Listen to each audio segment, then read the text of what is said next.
السلام علیکم ورحمۃ اللہ وبرکاتہ۔ الحمدللہ وکفی والصلاۃ والسلام علی من لا نبی بعد۔ معزز بھائیو، آج آپ جس قصے کو سننے والے ہیں وہ ہے اس صحابی کا کہ جو ایک نماز بھی نہیں پڑھتا اور اللہ کی جنت میں چلا جاتا ہے۔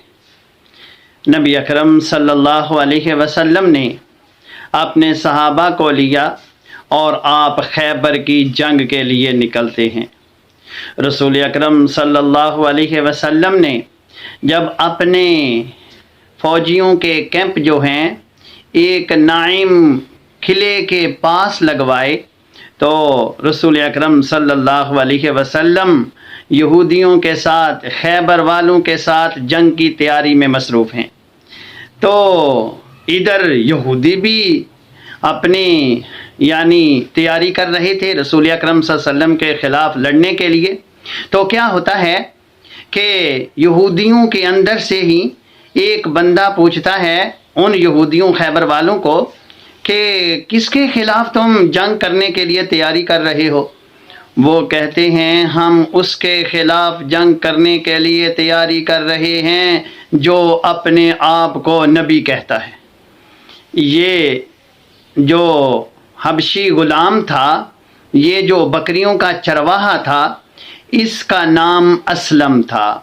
اس کے ذہن میں یہ بات سوار ہو گئی کہ وہ کون ہے جس نے نبوت کا دعویٰ کیا ہے اور جو کہتا ہے میں نبی ہوں، اسے ملے تو صحیح، دیکھیں کہ وہ کیسا ہے اور اس کا اخلاق کیا ہے۔ یہ اپنی بکریوں کو لے کر جب چرانے کے لیے جاتا ہے تو یہ مسلمانوں کی فوج کے پاس چلا جاتا ہے۔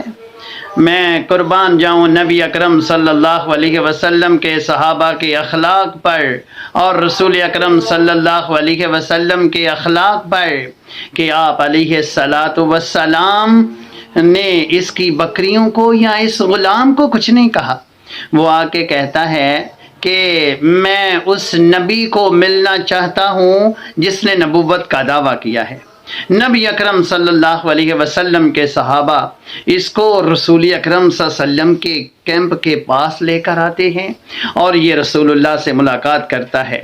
آپ علیہ الصلاۃ والسلام کا اعلیٰ اخلاق دیکھ کر یہ بڑا متاثر ہوا۔ اس نے کہا یا رسول اللہ، اگر میں مسلمان ہو جاتا ہوں تو مجھے کیا ملے گا؟ آپ صلی اللہ علیہ وسلم فرماتے ہیں جب تو مسلمان ہو جاتا ہے تو کہتا ہے اشہد ان لا الہ الا اللہ وان محمد الرسول اللہ، تو گواہی دے کہ اللہ کے سوا کوئی معبود نہیں ہے اور تو گواہی دے کہ محمد الرسول اللہ اللہ کے سچے رسول ہیں، تو اللہ تعالیٰ تجھے جنت دے گا۔ اس نے کہا مجھے اللہ تعالیٰ جنت دے گا؟ میں کالا اور پھر میں ایک غلام اور پھر میں ایک بکریوں کا چرواہا اور پھر میرے جسم سے اس طرح کی سمیل آتی ہے، کیا مجھ کو جنت ملے گی؟ رسول اکرم صلی اللہ علیہ وسلم فرماتے ہیں ہاں، اللہ تعالیٰ تجھے جنت دے گا۔ اس نے کہا کہ پھر اس کی امانت داری دیکھو۔ کہتا ہے یا رسول اللہ پھر یہ جو بکریاں ہیں، آپ صلی اللہ علیہ وسلم فرماتے ہیں آپ نہیں فرماتے ان بکریوں کو کہ یہ یہیں پہ چھوڑ دو، مسلمانوں کا مال غنیمت ہے؟ نہیں، فرمایا کہ تو ان بکریوں کو کے پیچھے کنکریاں پھینک اور اللہ تعالیٰ تیری امانت جو ہے تیرے مالک تک پہنچا دے گا۔ سبحان اللہ۔ پھر کیا ہوتا ہے، اس غلام نے، اس حبشی نوکر نے تھوڑی سی کنکریاں لی، ان بکریوں کی طرف پھینکی اور وہ بکریاں جو ہیں سبحان اللہ وہ النعیم قلعے کی طرف، یہودیوں کے اس قلعے کی طرف جا رہی ہیں۔ سب صحابہ نے دیکھا کہ وہ بکریاں جو ہیں جب قلعے کے اندر داخل ہو گئی تو اس کے آقا نے سمجھا کہ جو میرا غلام تھا وہ ان کے پیچھے نہیں آیا ہے، وہ مسلمان ہو گیا ہے۔